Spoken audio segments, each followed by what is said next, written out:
అందరికీ నమస్కారం. అచ్చ తెలుగు ముచ్చట్లకి స్వాగతం. ఇవాళ మహానటి సావిత్రి గారి జయంతి సందర్భంగా ఒక్కసారి మనం ఆమెను గుర్తు చేసుకుంటూ కొన్ని విషయాలు తెలుసుకుందాం. తెలుగు తెరకు చెరగని జ్ఞాపకం సావిత్రి. మహానటి జీవితంలో ఎన్నో మలుపులు. అప్పట్లోనే లక్షలు చూసిన నటి, హీరోల కంటే ఎక్కువ పారితోషికం తీసుకున్న నటి, చైనా యుద్ధమప్పుడు ఎన్నో లక్షలని ప్రధాని సహాయనిధికి ఇచ్చిన దేశభక్తురాలు, తన ఇంటికి వచ్చిన వారిని వట్టి చేతులతో పంపని దయాహృదయరాలు సావిత్రి. ఆ సావిత్రి జయంతి నేడు. మహానటి సావిత్రి గురించి చెప్పాలంటే మాటలు చాలవు.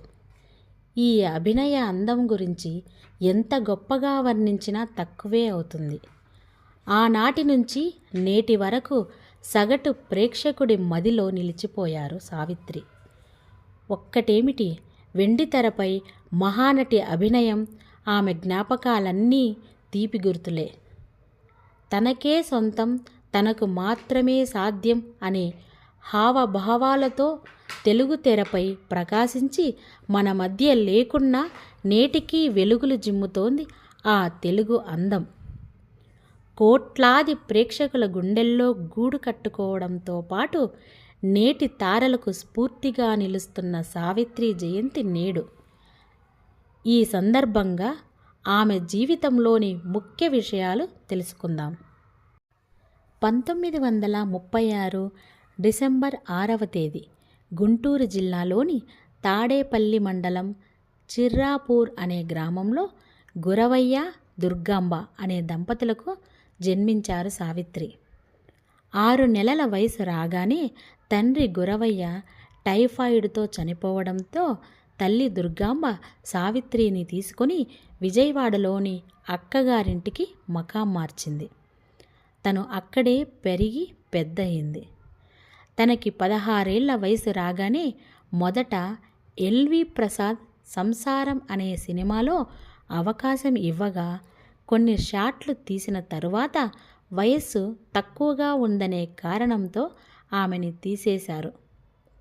తర్వాత పాతాళ భైరవి అనే సినిమాలో కనబడి కనబడని పాత్రలో నటించింది. పాతాళ భైరవి సినిమాలో సావిత్రి గారు ఒక ప్రత్యేక పాటలో కనబడతారు మనకి. అయితే పెళ్లి చేసి చూడు సినిమాతో గుర్తింపు తెచ్చుకున్న అది 2వ కథానాయిక పాత్ర. 1953వ సంవత్సరం ఆమె జీవితాన్ని మరో మలుపు తిప్పింది. ఆంధ్రదేశాన్ని ఉర్రూతలూగించిన దేవదాసు సినిమాలో పార్వతి పాత్రకు ఎన్నికైంది సావిత్రి. అది కూడా అనుకోకుండా వచ్చిన అవకాశం. ఆ సినిమాకి మొదట షావుకారు జానకిని తీసుకుంటే ఏవో ఇబ్బందుల వల్ల ఆమె తప్పుకోవడంతో ఆ అవకాశం సావిత్రికి దక్కింది. కానీ ఆ సినిమా హీరో అక్కినేని గారికి ఇంత చిన్న అమ్మాయి ఏం నటిస్తుందోనని అనుమానపడగా ఆయన అనుమానాలను పటాపంచలు చేస్తూ ఆయననే మైమరిపించింది సావిత్రి. ఇక అక్కడ నుండి వెనుతిరిగి చూడలేదు సావిత్రి. 1957లో వచ్చిన మాయాబజార్ సినిమాలో తన నటన విశ్వరూపం చూపింది. ఎన్టీఆర్, ఏఎన్ఆర్, ఎస్వీఆర్ లాంటి హేమాహేమీలు నటించిన ఆ సినిమాలో వారందరినీ తన నటనతో డామినేట్ చేసింది సావిత్రి. మిస్సమ్మ, గుండమ్మ కథ, వెలుగు నీడలు, మూగనోము, డాక్టర్ చక్రవర్తి, రక్త సంబంధం, కలిసుంటే కలదు సుఖం, తోడి కోడళ్ళు, మాంగల్య బలం, తల్లిదండ్రులు, కన్యాశుల్కం, అప్పు చేసి పప్పుకూడు, శ్రీ వెంకటేశ్వర మహత్యం, దీపావళి, మూగ మనసులు, పాండవ వనవాసం ఇలా ఎన్నో చిత్రాలు జానపద, సాంఘిక, పౌరాణిక, చారిత్రక చిత్రాలు విజయవంతం కావడానికి ఈవిడ మూల కారణంగా నిలిచారు. ఇలా నటిగానే కాకుండా నిర్మాతగా, దర్శకురాలిగా ఆమె బహుముఖ ప్రజ్ఞశాలిగా నిలిచారు. ఈ విధంగా తెలుగు ప్రేక్షకుల హృదయాలలో మహానటిగా సుస్థిర స్థానం సంపాదించుకున్నారు మహానటి సావిత్రి గారు. మహానటి సావిత్రి గారు తెలుగు చిత్ర పరిశ్రమకి ఒక గర్వకారణమని చెప్పుకోవచ్చు. ఇవి సావిత్రి గారి జన్మదిన సందర్భంగా ఆమెను స్మరించుకుంటూ చెప్పుకున్న కొన్ని విషయాలు.